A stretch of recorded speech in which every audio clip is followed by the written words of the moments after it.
Hello and welcome to Football League World TV. And today we are bringing you our debate show. I am Billy Mulley, and today I'm joined by Football League World reporters Toby Wilding and Chris Gallagher. And they'll be sharing to us who they think the top 5 most underrated Championship players are. First of all, Toby, how are you doing? Yeah, good, thanks. International break's already starting to drag, but we're powering through. Yes, 2 weeks without Championship action. But of course, there's plenty of League One and League Two action to sink our teeth into as we progress. But today we are focusing on the Championship. And Chris, how are you doing, mate? Yeah, not bad, thanks. I'm sure we'll have a cause debate with some of these selections. We'll see how it goes down. Yes. It's always very interesting to see our picks for these kind of debate shows. As always, if you're new, please like and subscribe our YouTube channel, share us on Facebook and retweet us on Twitter. We also want to hear from you today. So if you agree, disagree, or have any selections of your own, please share them. But for now, we'll go straight through with Toby's first pick. So Toby, the first name you gave me was Coventry City player Viktor Gyökeres, player who has been traumatising us at Football League World for trying to get his name right over the last few days. But please explain why you've selected him for today.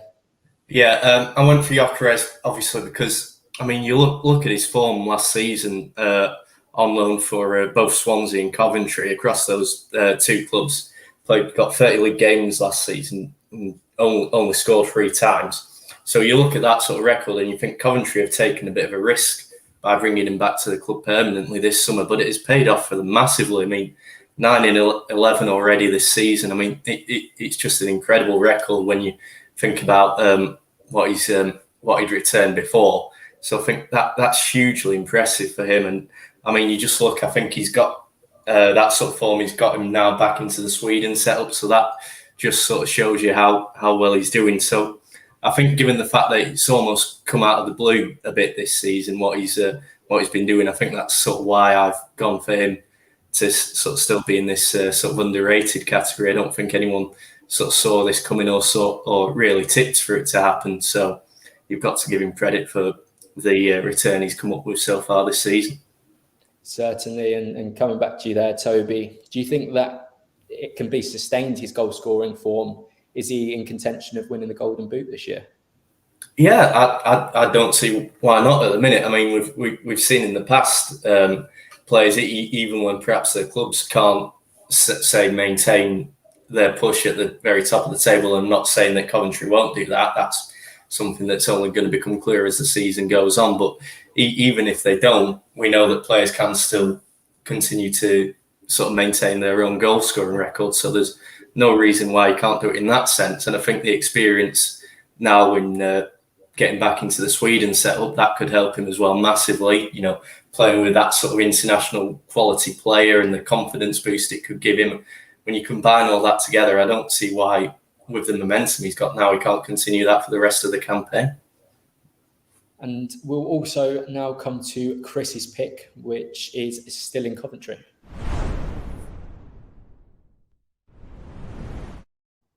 So, Chris, you haven't gone for Gyökeres, you've gone for Callum O'Hare. Tell us a little bit why you've put him as your first choice. Yeah, I think, obviously Coventry have been probably the story of the season so far, so you have to look at who's behind it, and the numbers don't really reflect O'Hare's importance. I think he's got no goals and 2 assists, which obviously isn't great, but I think he ranks really high on the key passes, and the positions he takes up is crucial to the way they attack. Obviously, being from the Midlands, he's always someone who was highly rated coming through at Villa. And I was actually surprised he didn't get more opportunities under Dean Smith when they were in the Championship. But so he had to go out on loan, and then he got the move to Coventry. And it's the perfect place for him to play. Robbins has got him, the style of football he plays is really good. And it allows someone like O'Hare to flourish, really, in the final third. And what we were just saying there about Gyökeres, does Gyökeres benefit by playing with a player that's as gifted as O'Hare and constantly looking to get on the ball and create? Yeah, I'm sure Gyökeres would tell us that as well. if you have a player who's occupying difficult spaces, makes him hard to mark, and the service as well. Even if it's not the pass for the goal, it's a build up, it's a going getting out wide, and he's part of why Coventry has started so well. And Chris, do you think he has what it takes to become a Premier League player one day? I do, yeah, but again, you can't. The numbers have to improve. I think last year he only got 3 goals as well, so you can give him the benefit of the doubt because of his age. I think he's 22 now, or 21. So you've still got time on his side, but eventually he's going to have to start getting double figures for goals and assists if he's going to make the step up. But I do think he can get to that level pretty soon. Yeah. And from one young creative spark to another, we come to Toby's second pick.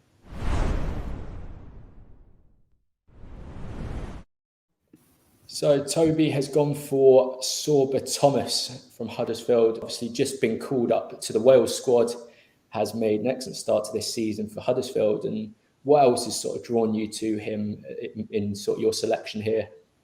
Well, I think really the speed of his rise has been just absolutely incredible. I mean, you think back to the start of the year, he was playing for Boreham Wood still in the non-league, the National League. It was only in January that he made the move to Huddersfield. So that's a huge step up for any player to make, and he's just dealt with it absolutely brilliantly. I mean, he's pretty much an ever-present now for Huddersfield in Carlos Colburn starting lineup, and he's been absolutely outstanding at the start of this season. He looks a threat in front of goal. He looks a threat creating chances for other players. So just as an attacker going forward, he does seem to have just about everything you need in that sense. And as you say there, the Wales call-up, it just sort of shows how quickly he's risen and how well he's taken to the Championship, that he's now sort of in that international contention already after just a few months of playing at this sort of such a high level of football.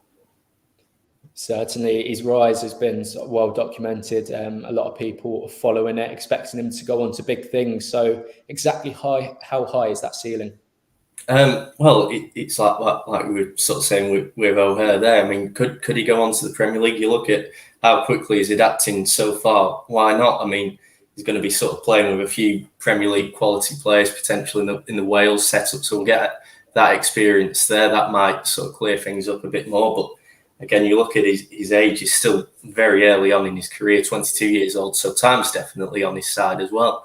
I mean, if he does keep up producing performances like this, then in the way that sort of Huddersfield swooped to pick him up from Boreham Wood, you might start to see clubs from up in the Premier League starting to think about doing the same to Huddersfield for Sorba Thomas. It wouldn't surprise me if they did.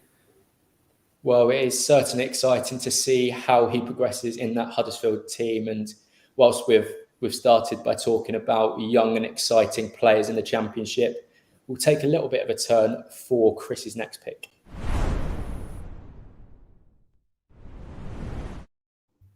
So Chris, for his second pick, has selected Shaun Hutchinson of Millwall.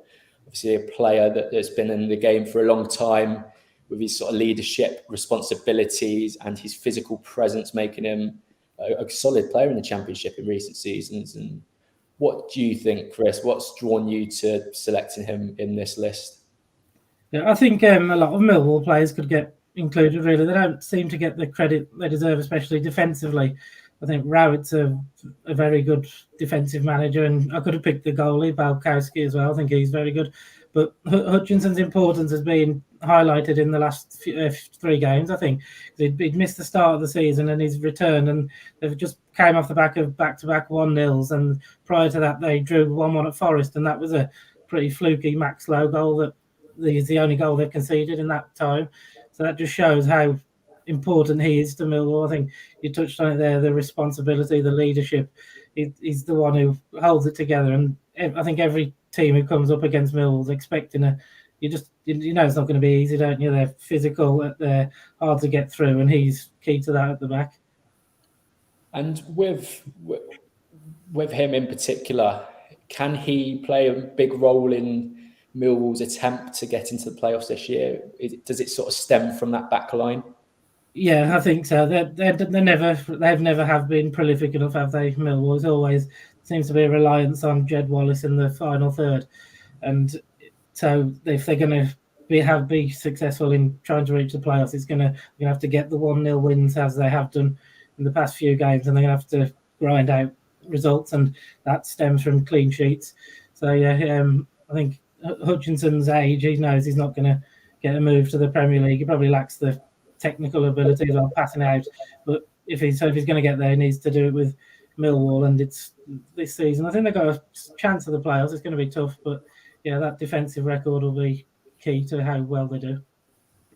And just one comment that we've got here, going back to Toby's selection of Sorba Thomas. Michael believes he can go all the way to the top. We've spoken a little bit about how far he can go, but if a Premier League club were to make a move, can you see that happening sort of January, the summer, or do you think he'll be continuing his development for a while at Huddersfield before that becomes a possibility, Toby? It's a good question. I mean, I think it's still quite early in his career. I mean, like I say, he's still only 22, so time's on his side. So I don't think really clubs need to be rushing in for him here at the minute. They may still want to sort of wait until at least the summer, see if we can maintain that sort of form for a whole season, perhaps just get a better idea of how well he can cope with that sort of sustained challenge. Obviously, the circumstances might change for Huddersfield throughout the campaign, and that's going to sort of bring with it its own challenges. So clubs might want to keep an eye on how we can adapt to that. So I'd be maybe January might be a bit too soon, but if he continues in the way he has been for the rest of the season, then in the summer, I don't think it'd be a surprise if the world clubs start to make inquiries for him. Now we'll go back to London and back to a centre back for Toby's third.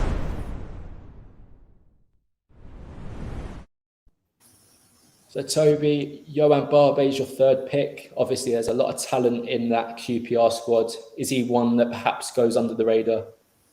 Yeah, definitely. That's sort of why I picked him here. I think even within QPR's sort of central defensive options, a lot of the focus, perhaps understandably, goes on Rod Dickey with his sort of goal-scoring form and whatnot. But I think Barbe deserves a lot of credit as well for what he does. I mean, I'm looking at his statistics. He's played in every league game for QPR since the start of last season, and when you sort of consider the heavy schedule that we've had since then, that's a remarkable effort. Not least for a centre back, where you're having to sort of put your body on the line so often, and he does it so reliably for QPR. He's got that versatility as well, so he can maybe move out to a full-back role if necessary, which obviously is going to help Mark Warburton when he needs to mix things up. So I just think that all sort of goes together to make him an absolute key player for that. And as I said before, there are a few players that definitely could be put on this list within the QPR camp, of course. With Yohan Barbe, is he, like what I said with Hutchinson, could he be key in what is expected to be a top six push? Is he a player that has the experience, the championship know-how to sort of guide QPR through to those playoff places and perhaps automatic positions? Yeah, definitely. I mean, like we touched on with Hutchinson, he's been around this level for quite some time now, and last sort of 7 seasons maybe been in between Brentford and QPR. I think that's something as well. The fact that he's managed to make the transition between those two clubs is a pretty impressive feat as well. Yeah, he knows this division really well from that time, and if he is producing that sort of consistency where he is one who Warburton can turn to week in, week out, then he's absolutely going to have a key part to play in the rest of the season, you would feel. And we'll go over to Nottingham now for Chris's third pick.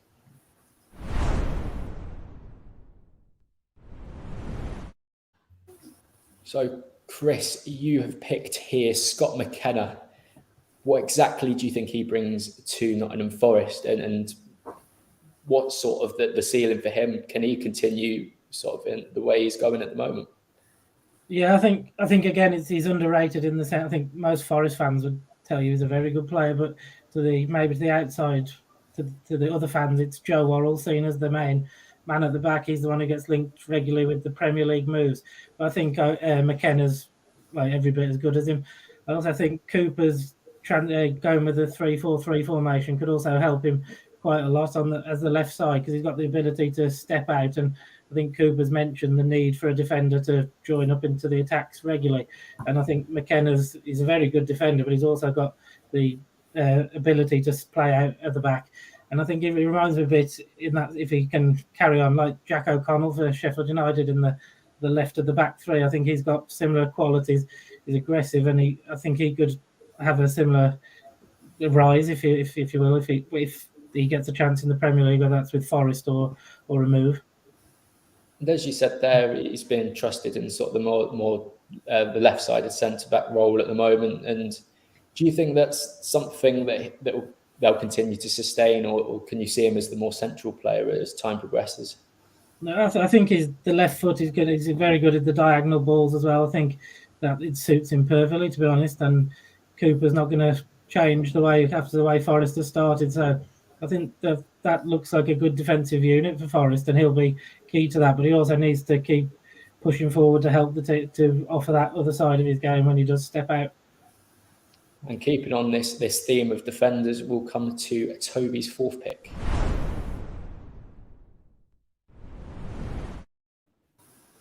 So for Toby's fourth pick, he has gone for Blackburn's Ryan Nyambe. Obviously, an attacking threat, as we've seen before. Defensively, he's proved to be quite solid as well. So what exactly is your rationale behind this selection, Toby? Yeah, well, I mean, quite often whenever you see Rovers and people who are looking at the club, that whenever they pick sort of one individual player to focus on, he's almost never Ryan Nyambe, which is probably doing him quite a bit of a disservice, in all honesty. I mean, I remember watching him back when Rovers were in League One just a few seasons ago, and at that point he never really convinced me. But since then, it's just been a really rapid and quite spectacular rise to watch, to the point where, for me, he's now one of the first names on that team sheet for Rovers. I think he's, as you say, he's a threat going forward. I think he's worked on that really well, which has made him more important to this Rovers team as his time's gone on. Defensively as well, he's so solid. You can always really rely on him at the back. I think Tony Mowbray said recently he'd back Ryan Nyambe in a one-on-one with just about any player, and I can't really argue with that from what I see of him.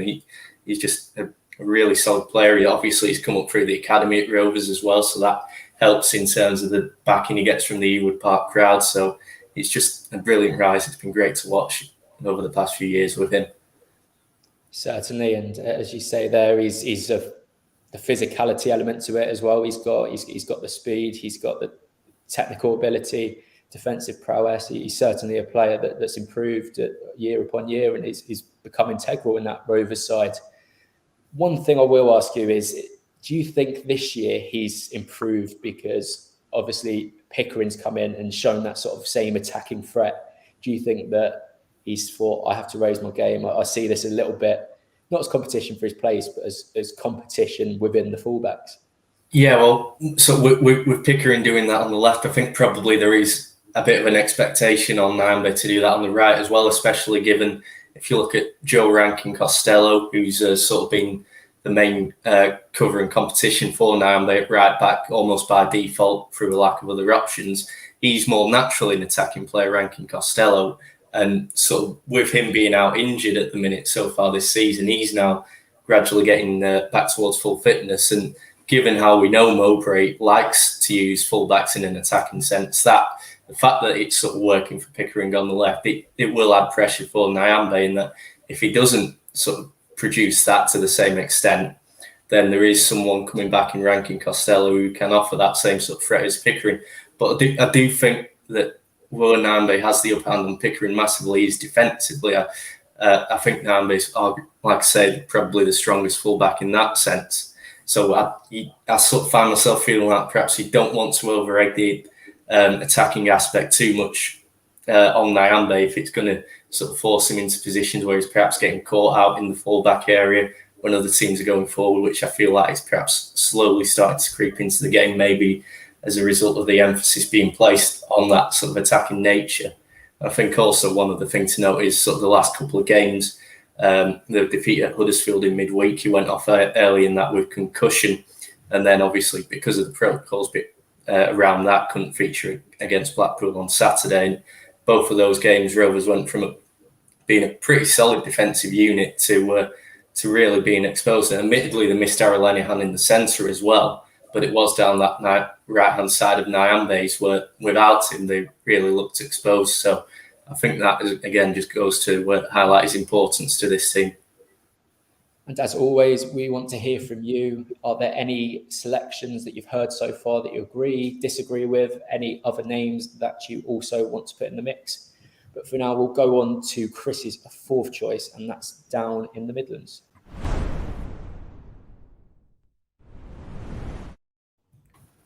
Chris, you've gone for Graham Shinnie, obviously a player operates as centre midfield in Derby's side at the moment. Dependable figure in their side, has been for a while, also plays a left back. So what has drawn you to picking him today?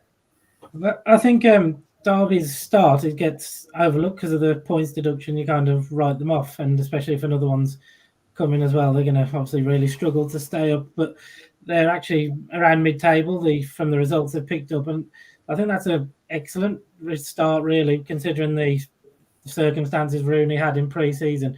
So all the players deserve a lot of credit, but Shinnie's key to that. And he had a tough first year, wasn't he? He was like in and out of the team, as you said, different positions, but now he's in the middle of the park and he's become a real leader for them. I think obviously with Jagielka and Davis at centre half, you're not going to be playing a high line, so they have to sit deeper, and that gives the midfielders more holes to plug, more gaps to stop, and he's key to that. It's like he's not the best player to watch, but he'll get stuck in. He knows where to be, and I think he helps a lot of the younger players as well. And he's got that experience, the championship know-how, that tenacity needed. Is that all ingredients you need when you're fighting an administration? Is that something that's really going to bolster Derby's chances of actually surviving after this terrible season of points deductions? Yeah, exactly that. And I think the fans appreciate it because they've obviously, we all know the trouble they've been through. So they're seeing a team each week that they probably enjoy watching now. There's a togetherness, there's a spirit. And I think he's key to that with the way he plays. And he doesn't have the captain's armband every week, but he's emerged as the real leader for them. And one comment we'll come back to here is from Harry, who's indicated that Darbo for Coventry is underrated, been so influential for the Sky Blues, and I think we can agree that he's been very influential for the last few years. And I want to come to you, Chris, first. What do you make of Darbo, and again, referring to how far he can go in his career? Yeah, I think that's a very good call from Harry as well. Again, there's a few Coventry players that they're where they are in the table because they've got a lot of good players that do go under the radar. I think, Darbo's his age and his style of play, he's energetic, he's up and down. I think that's what you like to see as a fan, and the Premier League clubs will be taking notice of this. But I think Coventry fans will be enjoying the team they've got at the moment now, and Darbo's key to that. One thing we've seen with Darbo, Toby, is that he's operated in that right wing back role, but he's also operated as a centre back. So how important is that versatility, and does that make him even more underrated when he can be called upon like that? Yeah, definitely. I like Darbo a lot. I think he is a really good player, and obviously that versatility just makes him such an asset. Being able to switch between positions, you never know when you might need to rotate a setup or a formation or whatever. So having players like that who can sort of fit into different roles can be absolutely crucial. And Darbo's definitely one of them. So he's sort of been a great find for Coventry, and you can understand why Harry's tipping him there. I couldn't argue with that as a selection. Yeah, certainly a good call there, Harry. We'll next go on to the final pick. So the final pick is a name that both of you selected for this one, and that's Luton Town's Harry Cornick. I'll come to you first, Toby. What's drawn you to this selection, and is he again a player that can go on to big things? Can he reach the Premier League, or is that maybe a step too far? I think first of all, the reason that I was drawn to Harry Cornick as a selection here is just his sheer involvement for Luton. I mean, quite often whenever I see Luton, Cornick always sort of seems to be there or thereabouts in terms of having an involvement in what they do going forward. I mean, he's come up with them from League Two now to the point where he's playing in the Championship, and at every step he's sort of adapted. He's been important at every level. He's played a key role for them at every level. So for him to do that just shows the quality he has. I mean, and then as you say, in terms of going up to the Premier League, maybe he could do. I mean, 26 again. Time is on his side. He's perhaps further along in his career. But if he keeps making things happen in the Championship, then you feel eventually he's going to deserve a go in the top flight at some point. And the feeling about within the Luton camp, quite a lot of comments are made about if he could finish, then he could be in the Premier League now. And that's something that he's added to his game this year more than ever. And he's looked more clinical. So Chris, we've seen him operate up front. We've seen him operate on the right wing. Does that versatility help him? And does that make him sort of more favourable asset for Nathan Jones to have at his disposal? Oh, yeah, definitely. Especially today, he's like a modern forward, isn't he? As you say, adaptable. And again, you touched on his finishing there. He's improved a lot from last year with his start. I think he's got 4, hasn't he, this season? And that's ultimately, again, it's down to the numbers and the goals. So it is good that he can play in different positions, but he has to maintain the clinical edge he's had this season. And I think Luton fans will believe that he can over the course of this season anyway. Definitely. And Toby, coming back to you, one last bit about Harry Cornick is that Luton are not really set at the moment. Been playing 5-3-2 with Cornick up top with Adebayo, also playing on the right wing in more of a 4-3-3, 4-2-3-1. Do you think being partnered next to a player as physical and as raw as Adebayo helps him? And do you think those two can sort of form a formidable partnership together? Yeah, definitely. I mean, Adebayo's another one who could well have been in with a shout for selection here. So the fact that, I mean, they're both playing brilliantly at the minute.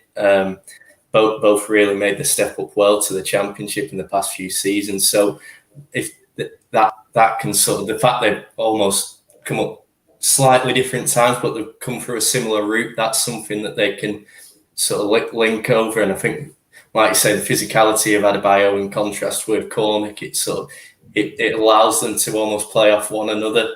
And then, I mean, I think you look at what happened against, of all teams, Coventry in midweek, the 5-0. I mean, those two in particular were just, looking back at that game, it was that link up between the two down the right hand side that caused so many problems for Coventry. And if that continues, then there's a lot more teams who will struggle with that. Because say when a player such as Cornick, he knows he's got a man in the middle like Adebayo, which just what we can aim for when he's putting balls into the box. It must give him so much confidence, and that's only going to help the pair when they've got that sort of link up that they've developed, and it can really make them quite a potent force for Luton going forward.